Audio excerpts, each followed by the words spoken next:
Welcome to the Restless Journey, the official podcast of Austin Prep. This series offers a closer look at the people, programs, and purposeful initiatives that bring our core values to life. Each episode, we invite voices from across the Austin Prep community, students, faculty, alumni, and friends to share insights, experiences, and reflections that shape who we are today and where we're headed tomorrow. Now, let's get started with today's episode of the Restless Journey podcast.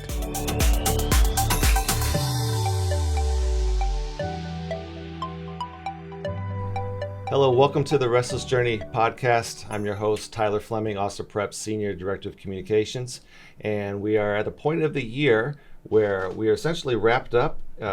Seniors graduated a few weeks ago, so no seniors here. That means that they are probably at home getting ready to go away to college, and no more fitting guest than Mrs. Cynthia Pitta, Austin Prep's Director of College Counseling. Welcome. Thank you. Really looking forward to learning more about what your office provides students here at Austin Prep, not just seniors, but as they start early in their upper school career in terms of preparing for college, the admissions and acceptance process. So looking forward to that. But before we get into it, I don't know if you had an opportunity to watch past podcasts, but we always have a student decorate the chalkboard with a special welcome for the guests, obviously with some sort of personal connection. And as a parent of two Austin Prep students, we had your youngest son, who is leaving 8th grade, going into 9th grade, Teddy Pitta, and a couple of his buddies decorate the board, welcoming Mrs. Pitta. Thought it was appropriate, since you are the Director of College Counseling and a Bowdoin College graduate, that we have a polar bear up there for you. So welcome to the show. Well, thank you. I think maybe we'll start with, we're not too far removed from May 1st, which is the kind of the universal college decision date when seniors all across, I guess, the country have made their decisions, made their deposits, made their commitments. So that's got to be your Super Bowl, your Christmas Day, maybe, in terms of how that process goes for the seniors in your office. So maybe talk a little bit about what that day specifically is like for you, when for the most part, everybody is signed, sealed, and delivered with a college of their choice. Yeah. So, it's super exciting to see where the kids end up. I think we have a board outside of our office where kids can come and put up a heart, a green heart for where they got accepted and a white heart for where they're enrolling. So that day is pretty special for the kids to come in and make sure that they put their heart up and they get a picture. We put it on Instagram. So, and just to see them happy, all their hard work and everything they've done has paid off, and they all have a home for next year, which is great. So obviously that's a culmination of a lot of hard work, not only on the students' part, but our faculty as well, but you and your office. So maybe just give kind of a brief recap in terms of what the college counseling process here at Austin Prep is like. Generally, when does it start? What do you do during those years as you lead up to that May 1st date? Yeah. So I would say the junior year is kind of when we do the crux of everything. That's kind of when we do students get assigned a college counselor, and when we sort of when most stuff happens, but we do a lot of programming for 9th and 10th graders so that they're getting a little bit of exposure to the college process starting in 9th grade. So just some of the things we do are we have the students exposed to standardized tests. So the 9th and 10th graders will take a PSAT in the fall of their 9th and 10th grade years. We do some parent programming, so we'll invite students and parents in to just talk about what does the transcript look like, and what should you be doing outside of school for extracurriculars to get involved, how should you pick your classes, things like that. So we'll do that kind of programming. We also have the Catholic Colleges Fair, so we allow our 9th and 10th grade students to go to that, which is a great exposure to just get them to start thinking about some ideas of maybe colleges that they don't even know anything about. And then we introduce our sophomores to a program called SCORE, where they can start doing a little bit of college and career exploration. So that's kind of what we do sort of prior to when they get assigned a college counselor, and then it's in the fall of junior year where they get assigned an official college counselor, and we sort of hit the ground running with the process. So, yeah. So generally speaking, our senior graduating classes are about 140 students or so. So why don't you talk a little bit about the fact that this is not just something that you take on your own. You have your own office, multiple college counselors. Yeah. So maybe talk a little bit about just the office, how it's structured, how you divvy up students, and even as you as they go from class to class, how they kind of connect with their college counselor. Yeah, so for 9th and 10th grade, again, they don't have a specific assigned college counselor, but they're welcome to come at any time and meet with any of the people in our office. So there is me as the director of college counseling, and then we have 4 other college counselors that all have different unique specialties. And so the students get assigned mostly alphabetically. We try to keep families and siblings together, but pretty much it's an alphabetical split, and we each get a small caseload of students where we can work with them on the college process starting, again, assigned junior year. We also all teach the college test prep class or the college application class, so even sometimes we have a student in our class that isn't necessarily in our caseload, but so that everybody in our office gets to know everybody in the college counseling or in the junior class. Sure. Does that make sense? So when I think about the Austin Prep experience, I think there's a lot of components to the journey here as an Austin Prep student that are really a great value add opportunity that really separates us or differentiates us from maybe other schools. And I think one in particular is the college counseling process, being guided through that journey, that college search process with a 5-person college counseling office. So maybe talk a little bit about what that means to a student, maybe what makes that different or special from other places. I think probably some schools don't have any sort of a college counseling function. Maybe other schools might have something similar to ours. So maybe talk a little bit about how that makes the Austin Prep journey special. Sure. So I think the biggest difference is we are solely focused on the college process. So I know some schools have, what's called a guidance office where they sort of do college, but they're also in charge of academics and social emotional things. But for us, we're solely focused on the college process. So really we're getting to know the students just in the lens of college. So for the first semester, we have a class called the college test prep class that Mr. Sullivan teaches, and that allows students to do SAT and ACT prep during the school day. So they don't have to do it outside of school. They can choose to do it inside of school if they want, which I think is pretty unique. And then I think our second semester class is probably the most unique. It's called College Application and Information, and basically the students work on their whole college application process throughout that time. So they're literally filling out their Common App, they're working on their college essay for the whole semester, they're getting their teacher letters of recommendation done, we're talking about admissions trends, we're doing mock interviews and resume building, so they're really getting a class that's meets just as often as a regular English or history class. They actually are with us for a whole semester working on the whole parts of the college application process, and to really be able to craft their story, and that's what they're going to show and give to the college admissions office in the fall. Sure. Yeah. So generally speaking, how many students are in a caseload of a college counselor? Yeah, so usually around 30 students. Okay. Yeah. So I would maybe talk a little bit about, you've talked, I think, a lot about just kind of the nuts and bolts of, taking the college prep class and working on the admissions process and all that. But I have to believe that this is such a formative experience for students. They're kind of becoming full-fledged adults. They're moving on from Austin Prep. They're moving on to the next part of their life. And these 30 students are paired up with a college counselor that helps guide them through that process. So maybe talk a little bit about, what's that formative process like? What relationships are built between a college counselor and those students specifically? Because I think one of the functions of the college counselor is to get to know the student and kind of maybe guide them and this is the type of school you would be good at, or I could see you here. So there's relationship building that happens there. So For maybe sure. talk a little bit about, maybe even from your own experience, some of the relationships that you've built with students during that, that kind of important 2-year stretch. Yeah, exactly. So I think the thing that we do the best, I think, in our office is figuring out fit for students. And the only way you can do that is really by having individual meetings and getting to know them. So to your point, in that class that we do, that's sort of the nuts and bolts, exactly that. Everybody needs a Common App, everybody needs an essay. But it's the individual meetings that they have with us where we really dive deeper with them and ask questions to sort of figure out where's the best fit for you, where are you going to be the happiest, where do your skills and values and your interests align, and how can we help you figure that out? Because there's a lot of colleges, and it can be overwhelming. So I think having those conversations with students and really getting to know them to be able to then say, here's a list of schools where I think you should look into, or that would be a good match for everything for you, for financially and for academically and social emotionally and everything that goes along with it. So fit is huge in our office. That's what we're looking at with kids all the time. Yeah. So as you talk about that fit, I think one thing that I I guess probably families and even the students might find to be of interest, and you would probably know best as you craft that application and all the pieces to it, test scores and grades and the essay and extracurriculars that you're involved in.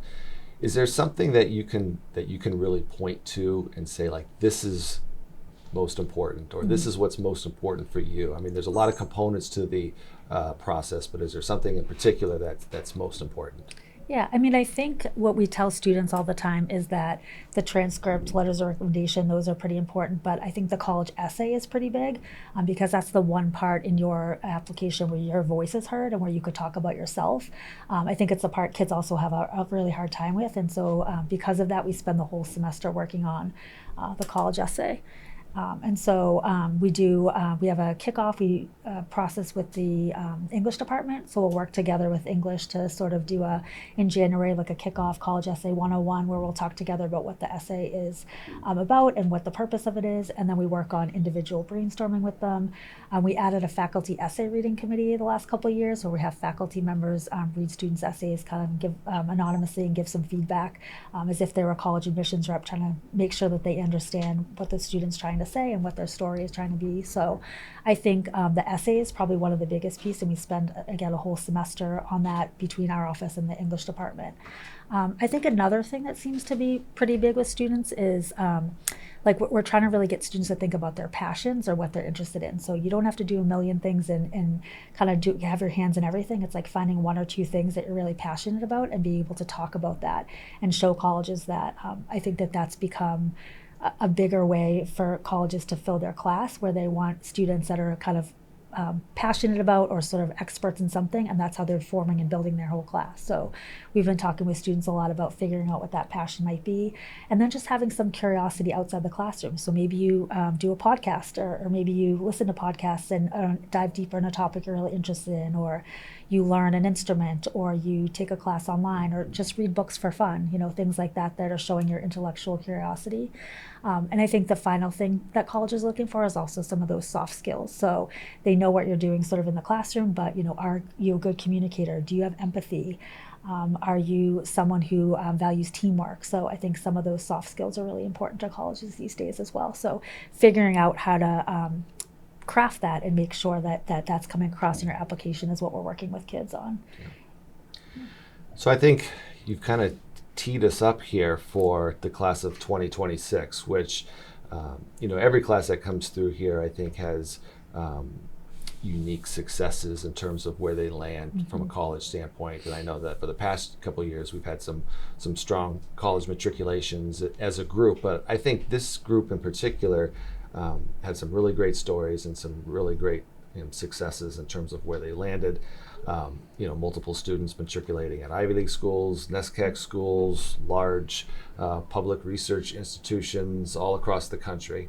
And I think I guess I'm interested to know, I think that's obviously a testament to the work that you've done, but is there something in particular that you think has led to that success, either on our end or even on the college's end?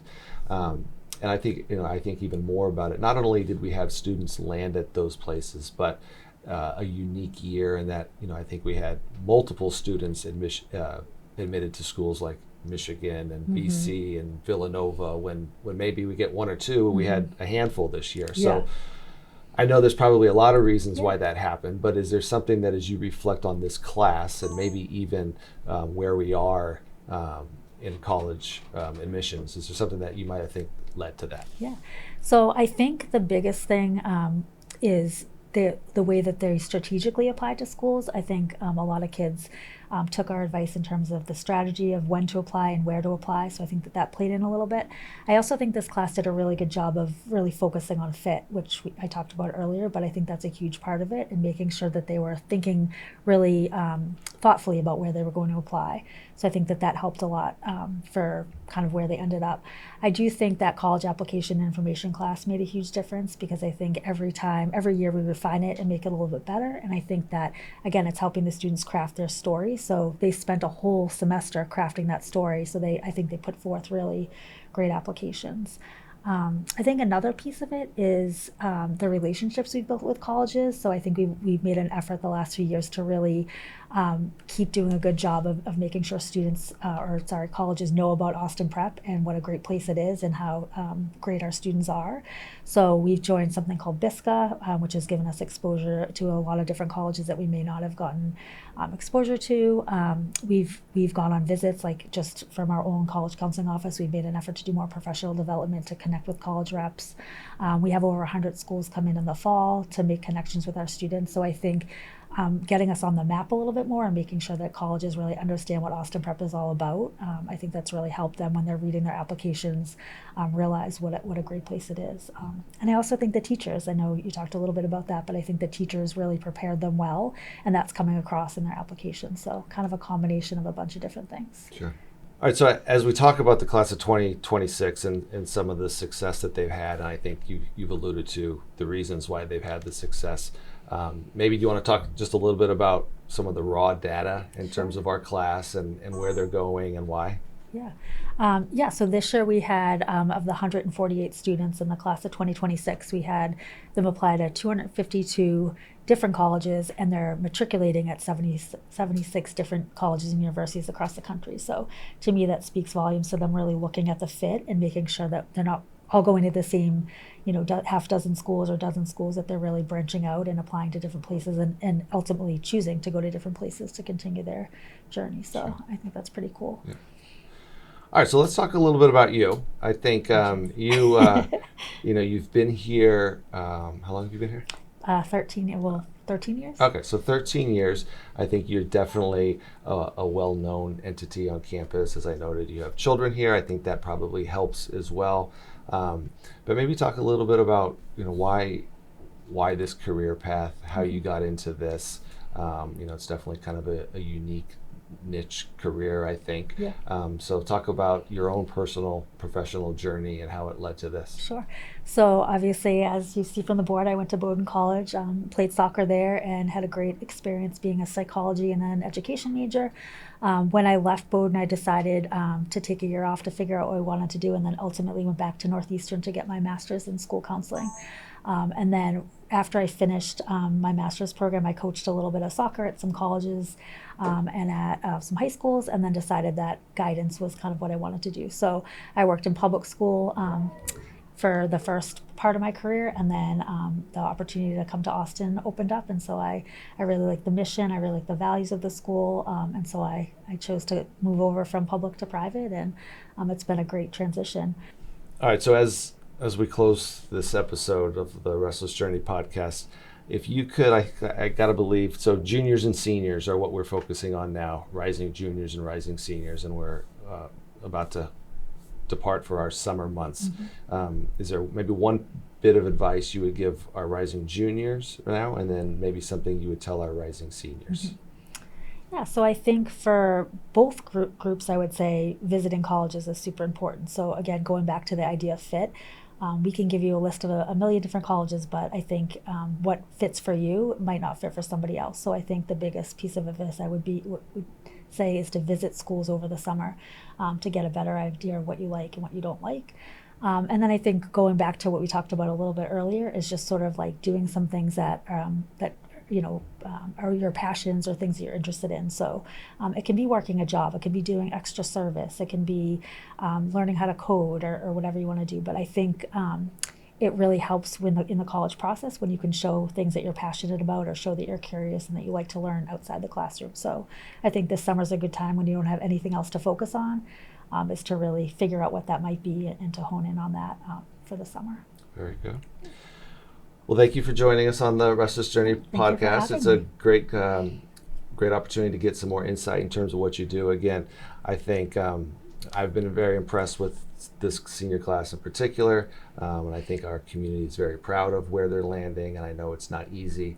I know it's a stressful experience for them, and I know that they are in very good hands with you in your office. So it was great to learn a little bit more about that process, and maybe we'll connect this time next year to talk a little bit about the class of 27 and where they might be going. So thank you. Thank you.